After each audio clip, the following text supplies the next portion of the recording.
Readings of Almighty God's words on the pursuit of the truth.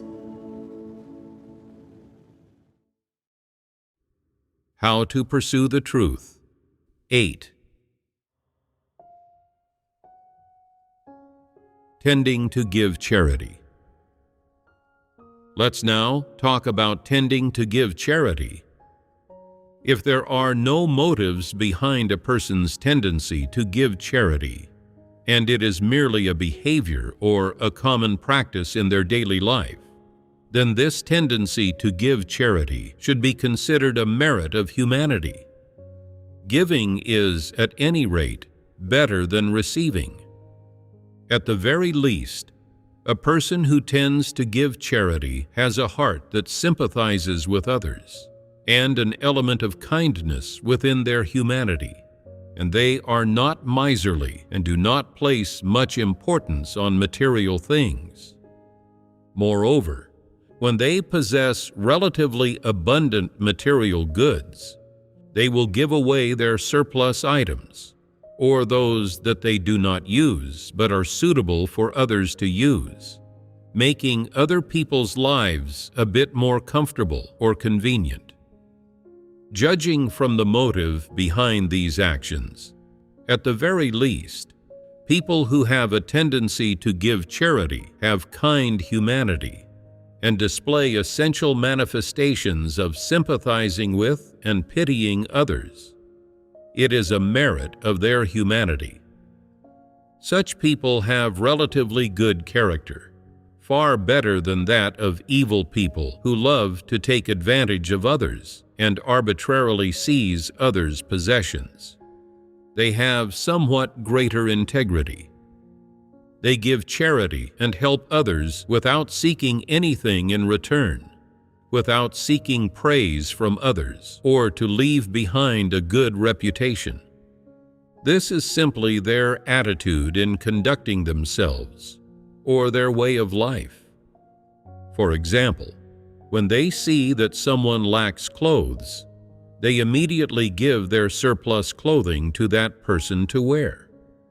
When they see that another person's family is poor and often cannot get enough to eat, they give some of their family's rice to them so that they can also have enough to eat. When they buy a new computer and see that someone else's computer is barely usable, they give their old computer to that person to use. They give charity without seeking anything in return. This is simply their character. This is a merit of humanity and can also be classed as a manifestation of good character. The behavior of tending to give charity is not bad at all, but some people, because they tend to give charity, often think, I am kind, I am noble, I am generous. Many people's lives have improved after receiving my charity and help. I am an object of God's salvation. If God does not save someone like me, what kind of person would He save? They often regard themselves as a good person who tends to give charity. Suppose that someone says to them, your humanity is not good. You do many things that go against the truth, and you do not love the truth. After hearing this, they will become angry. What is the problem here? Some people's families are relatively well off, and the brothers and sisters around them have all received favors from them. So those people often ponder, I have treated these people in the church very well. They have all received some help from me. Don't I have prestige and status in the hearts of these people? Aren't I the one with the best caliber and the best humanity in the church? Shouldn't I be a leader? Shouldn't the brothers and sisters all listen to me? What kind of issue is this? Isn't this an issue of corrupt dispositions? Just because they have a bit of good behavior, they no longer know their own true measure. They treat this behavior as capital, always wanting to be a church leader, and they get an inflated ego, thinking that they are exceptional. They do not link the various corrupt dispositions exposed by God's words to themselves.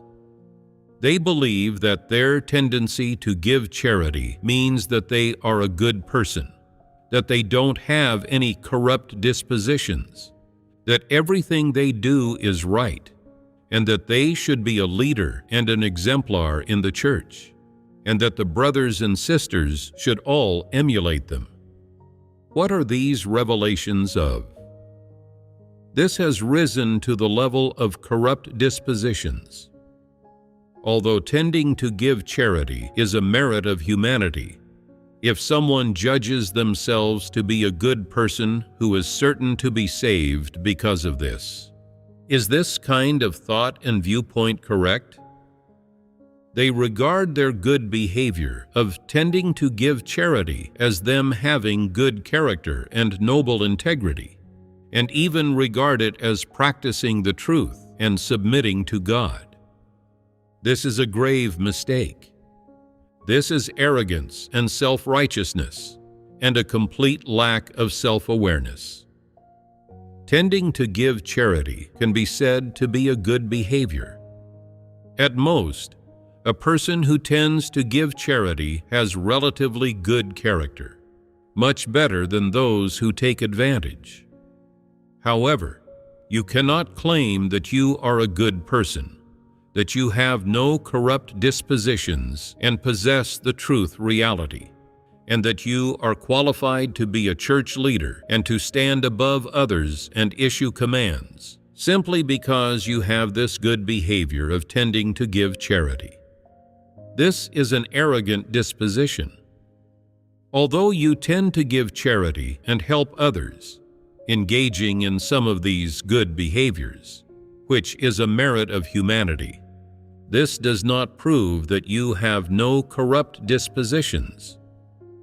If you treat your tendency to give charity and help others like capital and develop an ambition to become a church leader and to elevate yourself above others, this is an issue of corrupt dispositions. Can you see the distinction now? Having good character does not mean that one has no corrupt dispositions. Some people basically interact and associate with others reasonably well.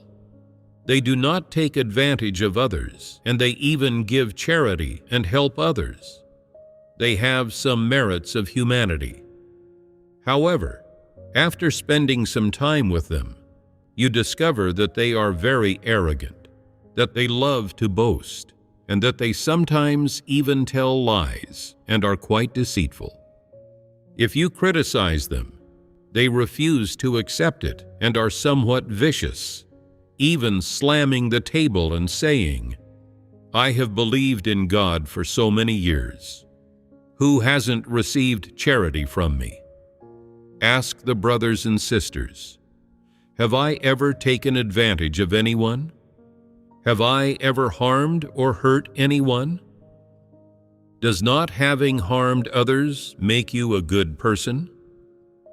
Isn't not harming others just the bare minimum that a person should do? What reason do you have to be haughty? Not having harmed or hurt anyone is what a person ought to do. It is not capital. Not taking advantage of others does not mean you are able to practice the truth and submit to God. You should learn to reflect on yourself and be able to accept others' criticism and help. Only then will you be someone with reason. You are being pruned now because you have revealed a corrupt disposition and your actions do not align with the truth. This is not a denial of the fact that your good behavior of tending to give charity is a positive thing, or a denial of your character. Rather, pruning and exposure are being practiced because you have made a mistake and violated the truth principles. If you can accept it, then you are someone who loves the truth and can practice the truth.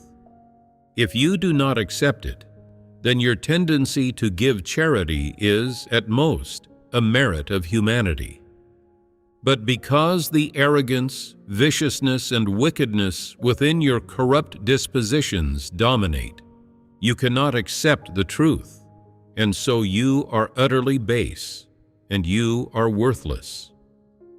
When faced with pruning, people of this sort make a huge scene, talk about their qualifications, and flaunt the bit of good behavior that they've engaged in. They behave like mad dogs, throwing fits. That little bit of good image they had completely vanishes, and their nature is thoroughly exposed. Everyone sees this clearly and says, "This person has a severely corrupt disposition. They're an evil person, a shrew." It's fortunate that they weren't chosen as a church leader. If they had become a church leader, they wouldn't be able to stand the slightest criticism. If anyone tried to dismiss them, they would never leave that person be, and they would fight to the death against them. That would be disastrous. If you only look at one good behavior of theirs or one quality of their humanity, you simply cannot see what their corrupt dispositions are like, what their attitude toward the truth is, or whether they can submit to the truth.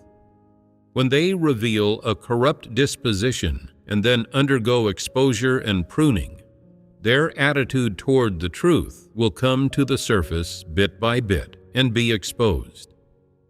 Therefore, a person's character, or the merits and shortcomings of their humanity, cannot fully determine whether they accept the truth. Looking at their character or the merits and shortcomings of their humanity, it is also impossible to see what their attitude toward the truth is like. Only when they reveal a corrupt disposition, or when they are faced with exposure and pruning, will their attitude toward the truth be revealed, and only then can it be known whether they love the truth, whether they can practice the truth, and how much hope they have of being saved in the end.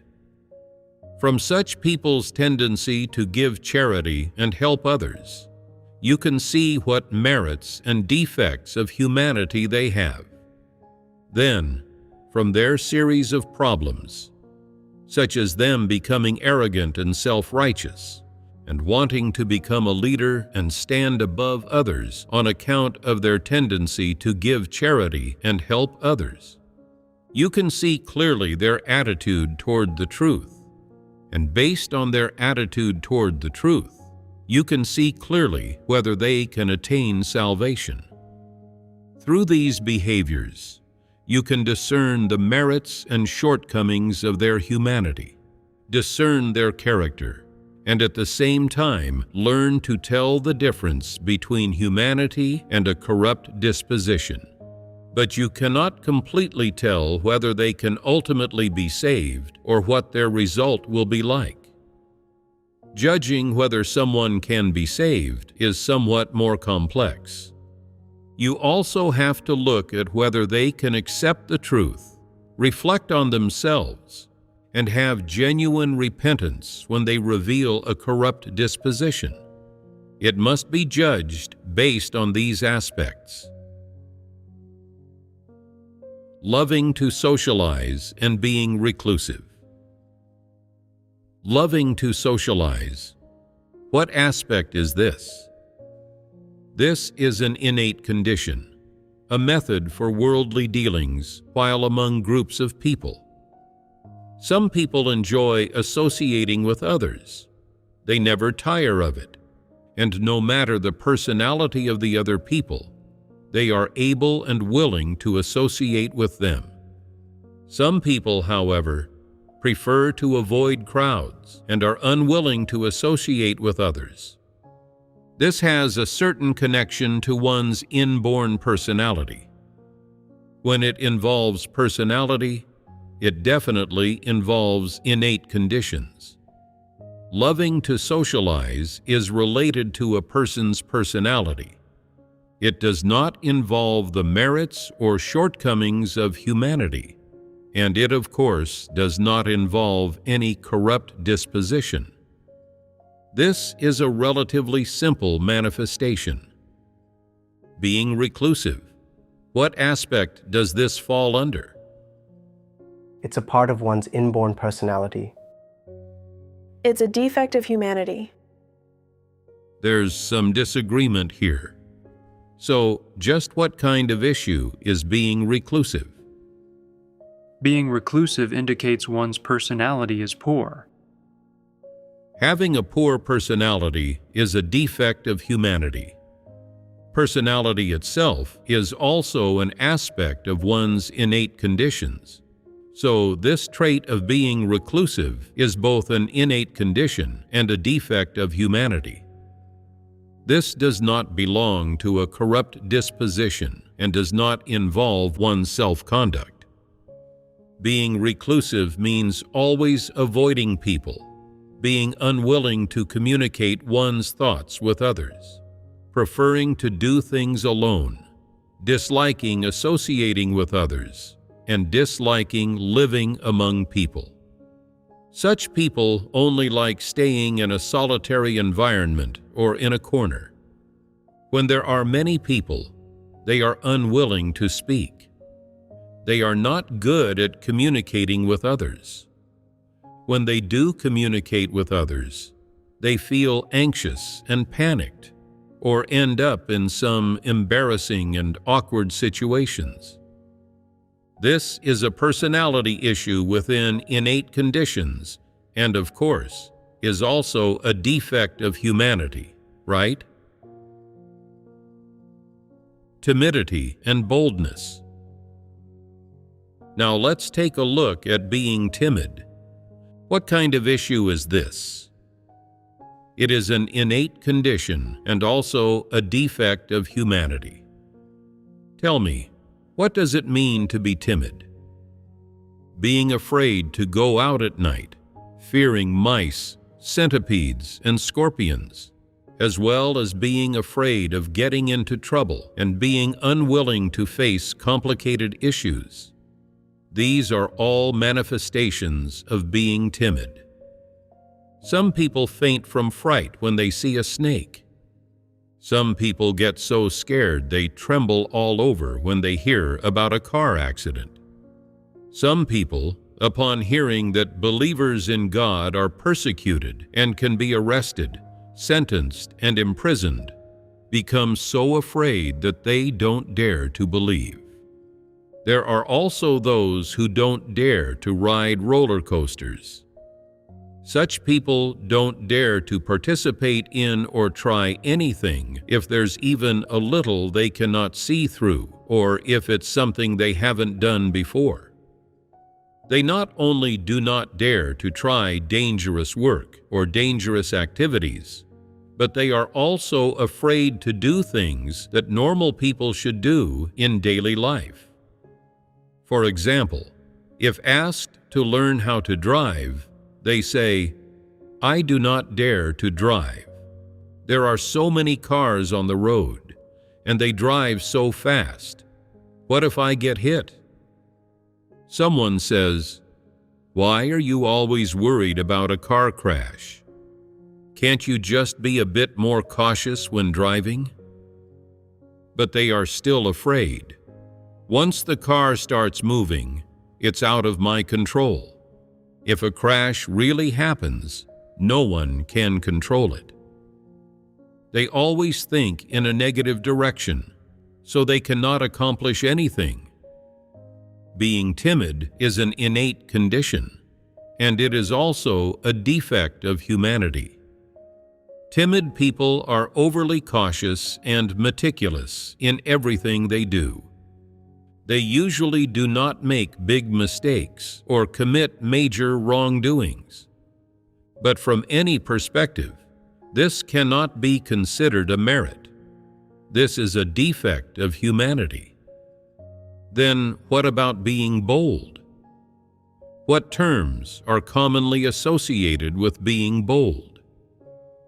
Acting recklessly out of boldness, being outrageously bold, and being bold as brass all refer to being bold. So, is being bold good or not? It depends on the situation and what kind of person they are. If viewed from the perspective of humanity, being bold cannot be classed as a merit or a shortcoming. We'll categorize it as an innate condition. A person's boldness must be considered in terms of the matter. Additionally, you have to look at whether they have boundaries in doing things and what their character is like. If their character is bad, boldness can lead them to break the law, do evil, and commit crimes, taking advantage, making ill-gotten gains, and swindling and cheating others everywhere. If someone offers them money to commit wrongdoing, they are capable of doing it. In order to take advantage, they dare to do any bad deed, without regard for consequences or consideration for others. Is acting recklessly out of boldness like this good? Some people deceive others everywhere for the sake of their business.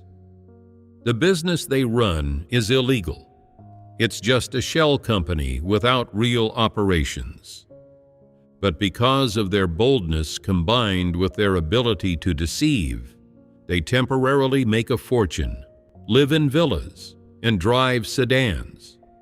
They enjoy a very good life, but the money and material possessions they enjoy were all obtained by deceit as a result of their boldness. Is this a good thing? Tell me, is this boldness good? No. Therefore, when it comes to bold people, you have to look at the path they take. If they dare to swindle and cheat others because of their boldness, they are committing great evil. The more you deceive and the more you take advantage of others, the more severe the punishment you will receive in the future, right? Doesn't this bring calamity? If you are timid and want to swindle and cheat others, you will engage in a bit less deception, and the punishment you receive in the future will be lighter. So, for such people who do not walk the right path, is it better for them to be somewhat timid or somewhat bold? For these people who do not walk the right path, who are capable of swindling and cheating others, who disregard the law and always seek to exploit legal loopholes to make windfall gains, and who can break the law at any time, boldness is a calamity. It is a defect and a failing of their humanity. Being timid, on the other hand, becomes a good thing. It is even a safeguard for them. Timid people earn some money so they can provide for the basic needs of their family and themselves, and also enjoy some luxuries, and stop there. The punishment they receive in the future will be lighter. Bold people dare to recklessly commit misdeeds and cheat and swindle others, taking what belongs to others so they themselves have more to enjoy. They take advantage of others. Won't they have to compensate for it in the future? If they have a next life, the punishment they receive then will be severe. They may not even be able to fully compensate for it in 1 or 2 lifetimes. Some people spend their whole lives running restaurants or doing business, earning 1 or 2 million or even tens of millions in assets. Yet they don't get to enjoy any of it themselves because it's all used to repay debts. Even by the time they are in their 70s or 80s, they still haven't finished repaying. What is going on here? This is causal retribution. Perhaps it's because in their past lives, they took too much from others out of greed, so they've been repaying debts over these several lifetimes. Isn't it that in their past lives, they were too greedy, too bold, and took advantage of others too much, resulting in retribution in their current life? For people who do not walk the right path, being a bit timid is a safeguard for them, while boldness is a bad sign. If a person walks the right path, is boldness good? Yes. What is good about it? If they are bold, they can still persist in believing in God when facing persecution. This boldness does not merely refer to fleshly courage. If it is the kind of boldness that is fleshly courage, then it is recklessness and rashness. It is somewhat impulsive and blind. For example, if you are bold and you are arrested for believing in God, will you be afraid of being tortured? Will you be afraid of death? Will you be afraid of being imprisoned for 20 or 30 years? If you will be afraid, then you saying, "I am not afraid," when you start believing in God is recklessness, not true boldness. What manifestation is not recklessness?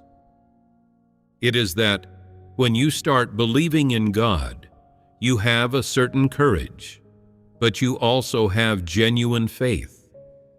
What does this genuine faith refer to? It means that in believing in God, you have resolve. If I am persecuted, arrested, and tortured for believing in God, I must be ready to lay down my life. No matter how I am tormented or to what extent, I will not sell out the church or become a Judas. I do not fear death. This is one aspect.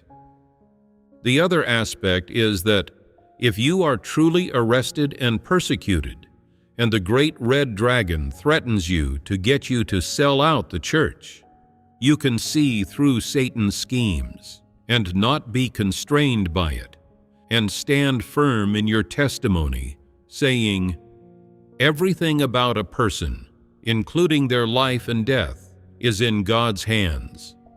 I am not afraid." This is neither recklessness nor mere courage. This is genuine faith. Having this genuine faith and being able to stand firm in your testimony is your merit. Suppose that you do not have genuine faith and only say, "I am not afraid." At worst, it's just death. But when you face arrest, you are so scared that you wet your pants. After being arrested, the first thing you think is, "Will I be tortured? Will my flesh suffer? If an electric branding iron is pressed against my body, will I be able to withstand it? If the torture is severe, will I die? If I die, will God not remember me? Will I not be able to attain salvation? If I truly cannot bear it, I will sell out the church and become a Judas. If I get punished and destroyed after I become a Judas, so be it. At least I won't suffer pain right now. In that case, aren't you losing your testimony? Say that the Communist Party then threatens you, using your family to blackmail you, not allowing your children to attend university, denying your parents access to medical insurance, stripping away all the rights of your family. Then you will become afraid and not have genuine faith. Where will your courage have gone? Are you truly bold? If you do not have genuine faith then your boldness is just recklessness. Only when you have genuine faith is your courage genuine. Before being arrested, if you think, God won't let me be arrested, and you become emboldened because of this thought, that is not true fortitude or true faith. Suppose that before being arrested, you have already thought through all of this and say, a person's life and death are in God's hands. If God truly wants to take my life, I should submit. As for my future destination, that is determined by a single word from God. However God treats me and whatever destination He grants me, it is all God's righteousness, and I will submit. If God arranges for me to die in prison, that is my honor. I am willing to offer this life to God. No matter how great suffering I experience, I will have one unchanging creed, which is that I entrust my life into God's hands. And no matter how Satan torments me, ravages me, or inflicts torture on me, I will never yield to it. I am not concerned about whether I will die. Even if I die, it is under God's sovereignty and He has preordained it. I will still thank and praise God. This is the kind of faith you must have. Only with such faith can you have true courage. Say that before being arrested, before that really happens to you, you have seen through to these matters, have genuine faith in God, genuine submission to God, and a genuine understanding and acceptance of the matters of life and death, and you can completely entrust yourself into God's hands. And when you are truly arrested and face the possibility of death, these understandings in your heart remain unchanged. Then your faith will not waver.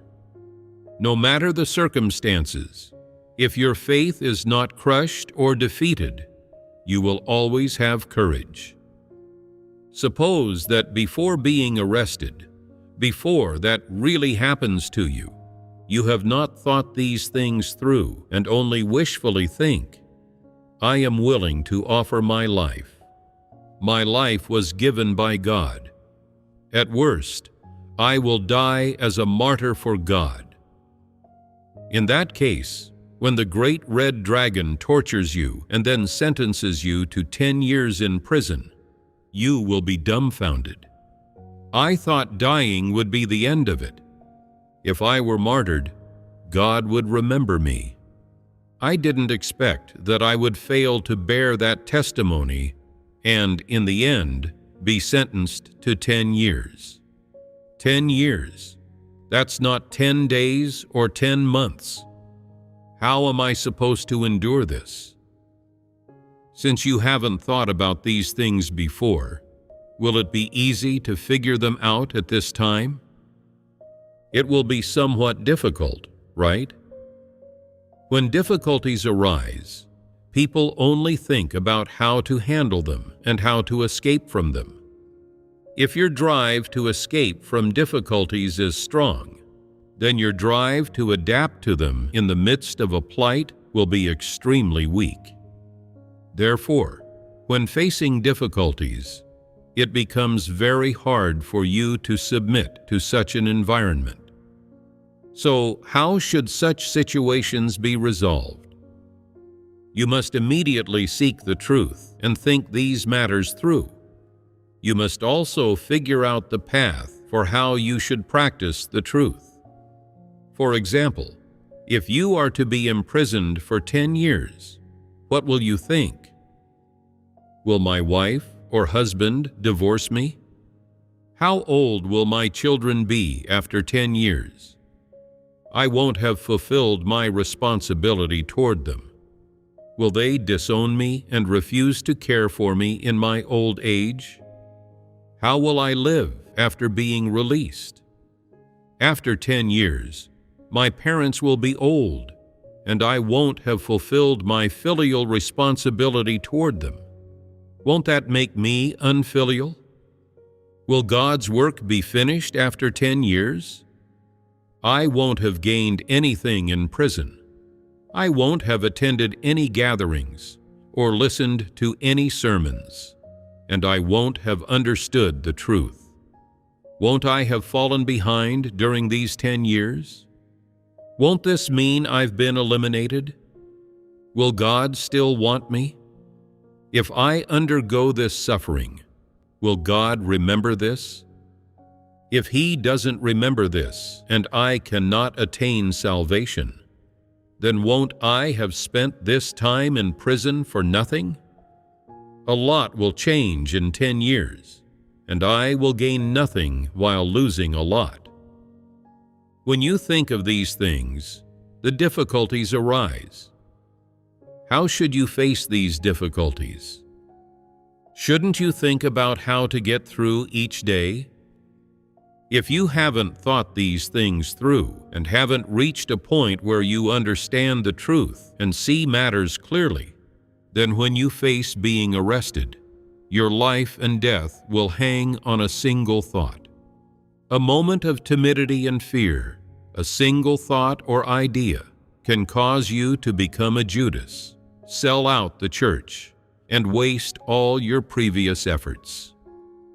If you cannot think through or see through this matter, it will be very difficult not to worry about your prospects and fate, and it will be very hard to entrust your life and death into God's hands and allow Him to orchestrate as He wills. If you cannot see through matters of life and death and still harbor a mentality of trying your luck, wanting to muddle through, then when an environment comes upon you, you will be revealed. All those who became Judases when they were arrested, signing the 3 statements, did so overnight, and they were branded by Satan with the mark of the beast. A person's life and death sometimes hang on a single thought. Without the truth, it is very difficult to get through crises. So, what is true boldness? If someone accomplishes something by relying on a burst of brute force, is that true boldness? It is not. It is impulsiveness. A truly courageous person has a certain level of discernment in their heart regarding many positive and negative things. They are able to internally agree with, accept, and firmly recognize positive things, reaching the point of being able to submit to the truth and to God's sovereignty.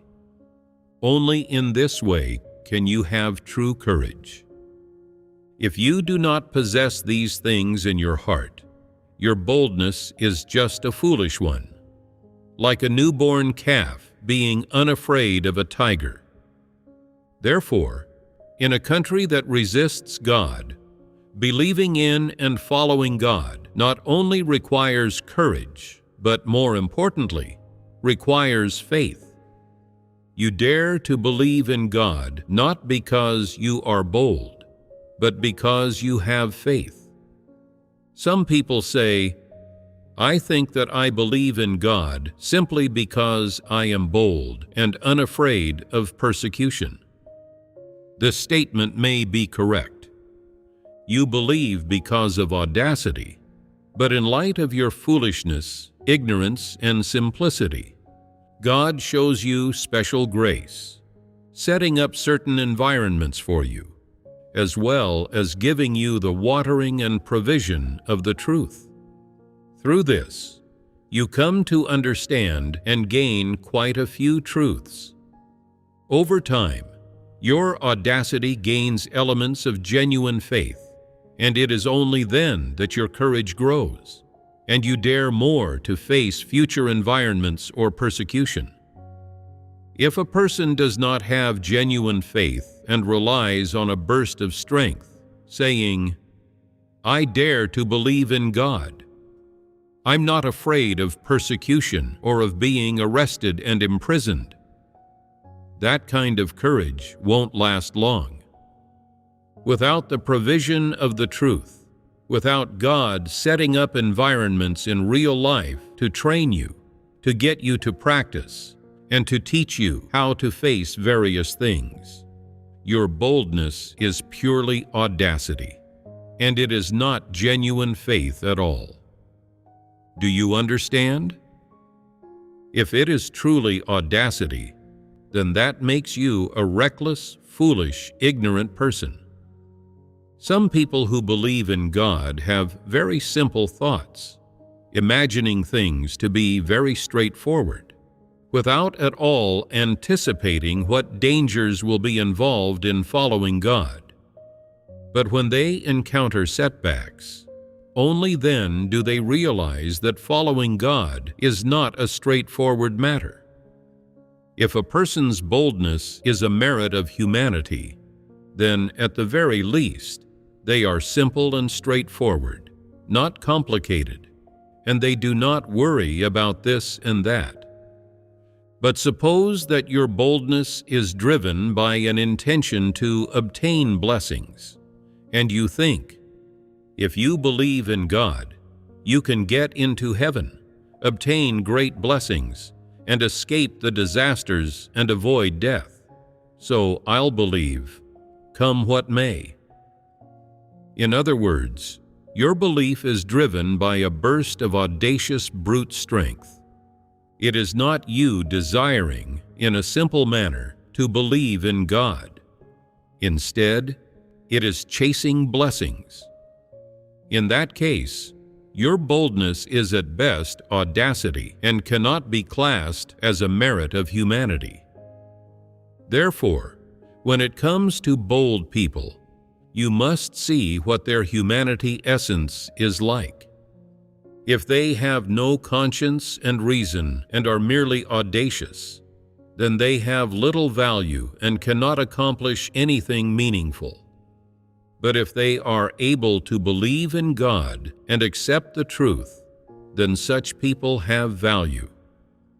If a person is bold but has no comprehension ability, cannot understand the truth, and believes in God solely for the sake of obtaining blessings, and they are willing to give up their family and career and do not fear persecution in order to gain blessings, then this is not a merit of humanity, but rather a wrong thought and viewpoint. Do wrong thoughts and viewpoints align with God's intentions? Whether someone is timid or bold involves their innate conditions and has little to do with the essence of their humanity. If we didn't fellowship on the various manifestations of innate conditions, humanity, and corrupt dispositions, could you discern them on your own? We perhaps could with simple manifestations, but we could not with more complex ones. Now that the distinctions between innate conditions, humanity, and corrupt dispositions have been fellowshipped about, can you discern them now? We can discern them a bit better than before. If I give some more unusual examples, then, will you be able to discern them based on what I have fellowshipped? It's hard to say, right? Then next time, we'll continue to fellowship about issues related to this topic. As we fellowship more, you will identify some rules for discerning different kinds of issues. In terms of the various manifestations of humanity, innate conditions, and corrupt dispositions, you can generally discern the manifestations that have been fellowshipped about. For those that have not been fellowshipped about, only people with spiritual understanding or those who know how to seek the truth may be able to discern some of them. Those with poor caliber may fall short and be unable to discern them, so they need to listen more and ask more questions. If we do not fellowship about these issues, they will always remain vague for you, and what you say will also be unclear. There will always be a gap between your understanding and pure understanding of the truth, right? Today, we fellowshipped on matters of caliber. Can you now discern what people's caliber is like? If you cannot discern it, then take your time and experience things. In daily life, you will encounter these matters. Learn to apply the words from our fellowship to real life, matching them with people's manifestations bit by bit. Discerning yourself and discerning others, coming to know yourself and coming to know others. Gradually, you will be able to gauge these things and have a standard for doing this. The principles for viewing people and things, as well as for conducting yourself and acting, will become increasingly clear. We have fellowshipped a lot about the various aspects of discerning innate conditions, humanity, and corrupt dispositions. No matter which manifestations or which revelations of humanity we fellowship about, none of it is empty words. These things can all be encountered, seen, and sensed in real life. Therefore, you must learn to view various things and various kinds of people by matching God's words up to them. Only by learning to match the various states and matters from our fellowship to real life can you gradually make progress in viewing people and things, as well as in conducting yourself and acting, have an accurate understanding of various matters related to the truth, and gradually grasp the various truth principles. Do you understand? Although the matters we've discussed are primarily used to discern the various states and revelations exhibited by people, and do not directly enable you to understand and enter into the truth, these matters will all affect your understanding of the truth, as well as your entry into the truth reality. Therefore, although these matters may seem, in people's notions, to only involve humanity, innate conditions, or some obvious corrupt dispositions, every matter and every statement is related to people's entry into the truth.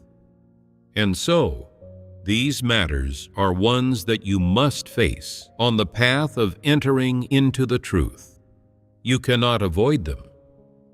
The various matters and manifestations of humanity, whether positive or negative, are all things you will face and encounter in various environments in daily life. If, when you face various matters, you cannot discern any of them and generalize them all, regarding the truth principles from our fellowship as regulations or doctrines, then you will never be able to enter into the truth reality. Why is that? Because you will never understand what the truth is. All right, that's all for today's fellowship. Goodbye.